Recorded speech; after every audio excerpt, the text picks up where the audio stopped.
ในโอกาสร่วมพิธีเทเบตงเสื่อมต่อขัวข้ามน้ำของมิตรภาพลาวไทยแห่งที่ 5 บริกรรมไซหาบึงการในวันที่ 6 มิถุนายน 2025 นี้รัฐบาลแห่งสาธารณรัฐประชาธิปไตยประชาชนลาวและรัฐบาลแห่งราชอาณาจักรไทยได้ร่วมลงนามข้อตกลงว่าด้วยกรรมสิทธิ์การนำไส้การบริหารและการบูรณะรักษาซ่อมแปลงขัวข้ามน้ำของมิตรภาพลาวไทยแห่งที่ 5 ที่โรงแรมเดอะวันจังหวัดบึงกาฬราชอาณาจักรไทย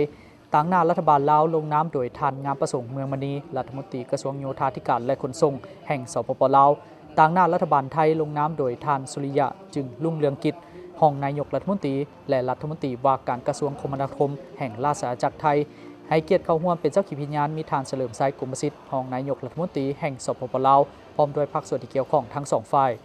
การลงนามในครั้งนี้แม้นเพื่อกำหนดพื้นฐานทางด้านกฎหมายที่จำเป็นเกี่ยวกับกรรมสิทธิ์การร่วมมือทางด้านกฎหมายการนำไส้การบริหารและการบูรณะรักษาซ่อมแปลงครัวบนพื้นฐานของการร่วมมือและการเคารพในเอกราชอธิปไตยและความเสมอภาคซึ่งกันและกันเห็นได้ความสำคัญของขัวมิตรภาพในการเพิ่มทวีสายพัวพันการร่วมมือในฐานะบ้านใกล้เฮือนเคียงและการเป็นคู่ร่วมมือยุทธศาสตร์เพื่อความเจริญเติบโตและพัฒนาแบบยืนยงของทั้งสองประเทศลาวและไทยซึ่งเป็นเงื่อนไขอำนวยความสะดวกให้แก่การสัญจรไปมาการค้าการลงทุนการท่องเที่ยวและการขนส่งระหว่างประเทศในภาคพื้น